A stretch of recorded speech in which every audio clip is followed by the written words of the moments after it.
Hello everyone, once again.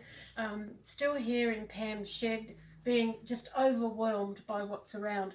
I'm hoping in the next few minutes you'll get to see how inspirational, how motivating, inspiring, whatever word you want to apply to Pam's shed. It's just the most marvellous place. And I'm going to let Pam now take us on a tour of her treasure trove of baskets and drawers and cupboards. She's just pulled a few out here, but we're also hoping she's going to give us a little bit of a look in at her current significant project. Pam, over to you. Well, I didn't know where to start because I have bags and bags of this, and wherever I travel, I buy fabric. I mean, it's just part of it. In buying this fabric, we're supporting the women in small villages and in smaller projects. This here, this is an embroidery from the Mapula project in, I think it's in South Africa, out of Johannesburg, I think, and it's just amazing, isn't it? I just absolutely love this. When you pull up to this place, you see all these beautiful embroideries, and they're so interesting because it's all pure folk art.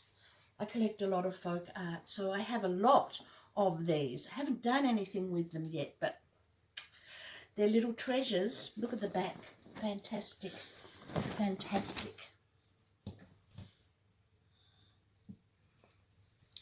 And fabric, of course, that I do use in my work. This is when I take people on tours, we go to places that are printing textiles. So something like this we found in a village in a small town in Cape Town, just out of Cape Town. It's wonderful just to go visit the artists, and they're creating these beautiful works. This is from Kenya, and this is the waxed fabric.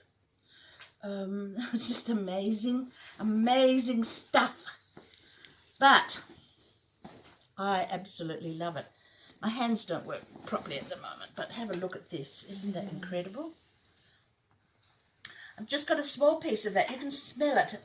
It's got wax on it. You can feel it, can't you, Chris? And goodness knows, I don't know what I'm going to use it for, but I had to have it, of course. So I have lots and lots of pieces like that. And other than collecting fabric, I like to collect, as we can see over here, this is just a quilt in process right now.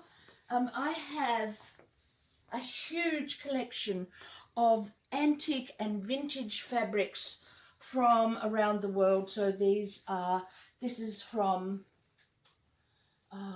Gujarat. This is from Thailand. This is an antique panel from a man's jacket. This is Indian. I've actually had this up here for about 3 years and still not finished it. This is from the Lao tribes in Thailand. So, I just put bits and pieces up there and just work with them.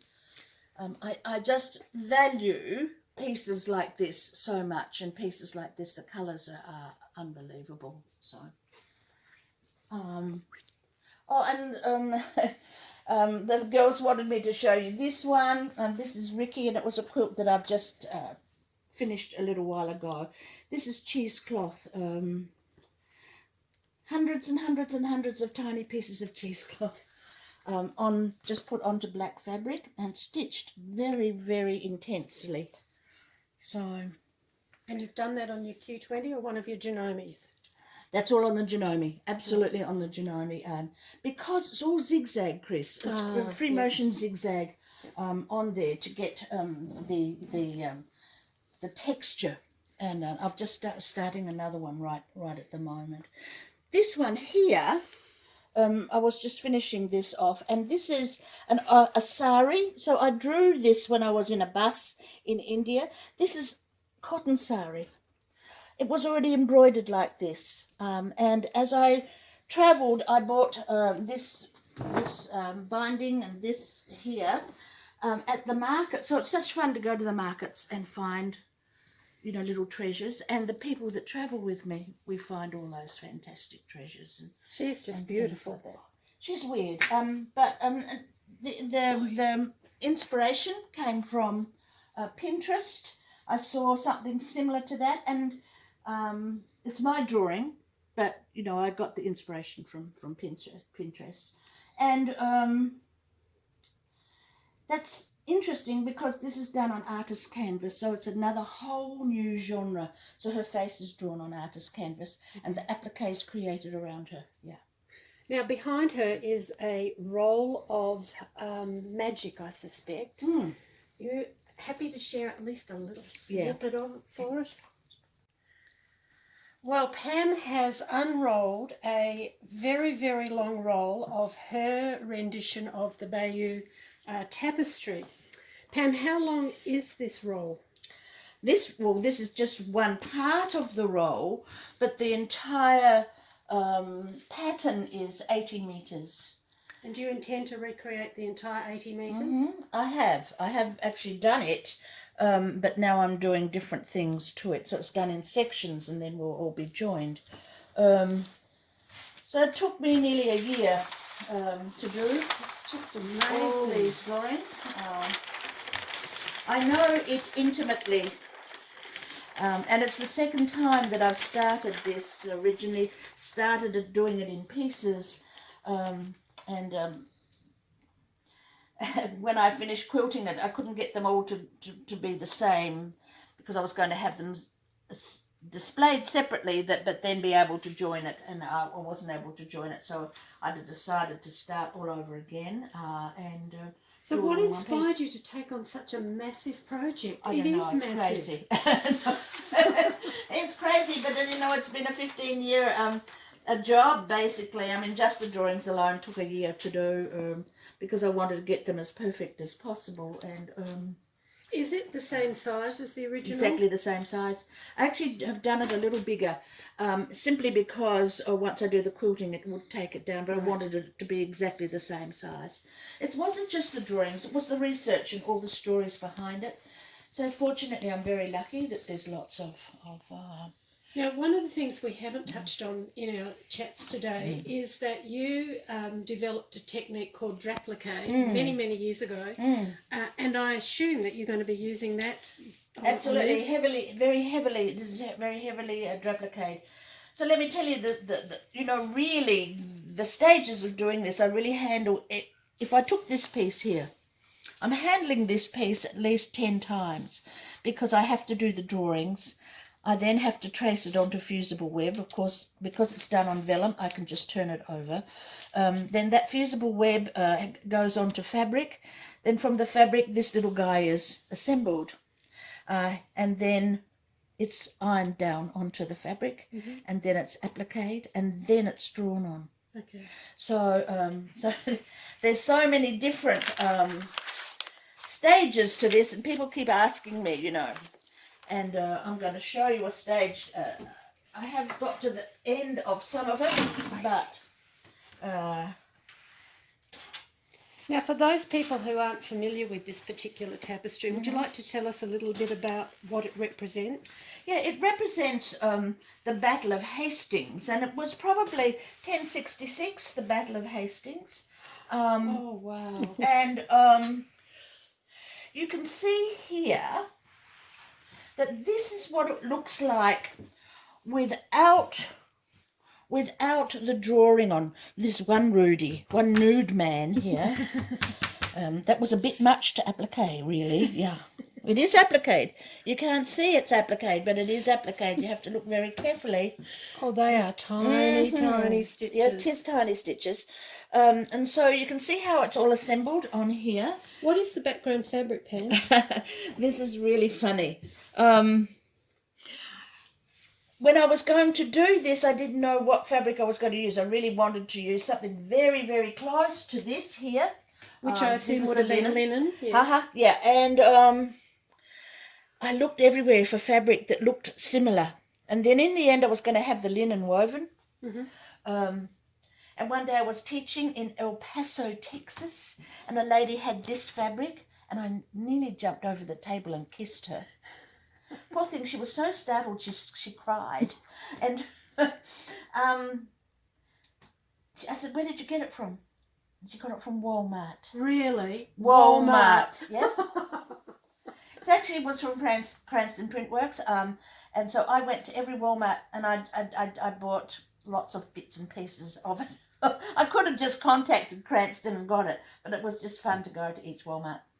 And Cranston have given me all the fabric for the back of this quilt, so that was fantastic. So this is what it looks like before it's drawn. And I mentioned to you that I applicate, so all the faces have been appliqued on here, and this is the end of one piece. This is actually the beginning of the quilt. But then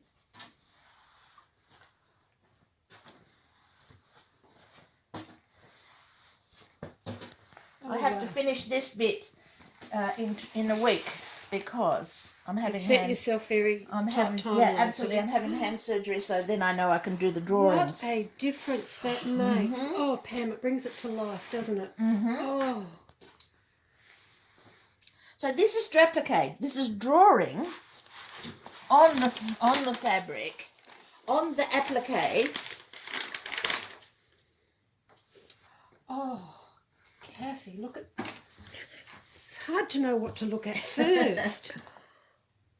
Oh, gosh. Pam, it is absolutely amazing. It's different, isn't it? It's just... Now, what's your end timeline point at the moment, do you think? Is Anyway, this another 5 years? I know, I was supposed to have it finished for display in Houston, and you know, life got in the way. Houston, it will be exhibited in Houston first, because I promised them. I don't know. I'm actually ready to quilt this bit within a few weeks. What sort of quilting will you put on it? I mean, it's a very not unique heavy. piece. Yeah, it's not going to be heavy quilting, Chris. Yep. I'm not going to quilt in here because I think it will take away from it. Yes. There's enough detail on here to quilt every single bit of this. All of this will be quilted, but I'm not going to do...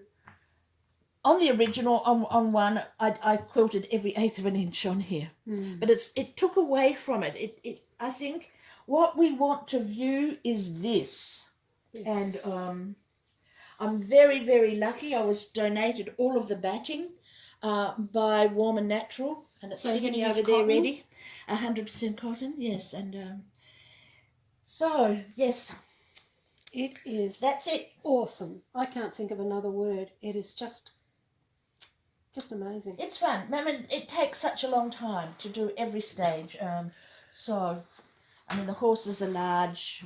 There's ships. There's all sorts. So, This is Kathy here, but I have to make a comment that Houston is going to have to make special arrangements to accommodate this. yeah, I know. One whole wall, I think. Yeah, they know. They know that. Yes, of course they know that. But I have also been asked to exhibit it here, so I'll let you know about where that'll be. I can't say right now, but of course it has to be exhibited in Australia. The thing is, once I've finished this, I'll not teach anymore. This will be my... The swan song? Swan song. My swan song. And I'll travel with this as it's displayed. Yeah. Pam, you have had a stellar career in quilting. You've been a good friend to a lot of us for a long time. You've been incredibly sharing of your knowledge and of your expertise. I know that there are literally thousands of quilters around the world who have had the joy and pleasure of being in your class. Thank you for sharing your work and your life and your story with us today. I have loved being here. I have to admit I haven't been in the shed for a few years. It's a long time, and, isn't it? How good to see that it reflects who you are. Pretty much. And your home too. I mean, we started off the day having coffee inside and having a look. You are surrounded by colour. You are surrounded by just so many inspirational pieces of artwork. And And it has been a wonderful morning. Thank you for sharing You're your most time with welcome. us. You're most welcome, and thank you. Thank you for asking me.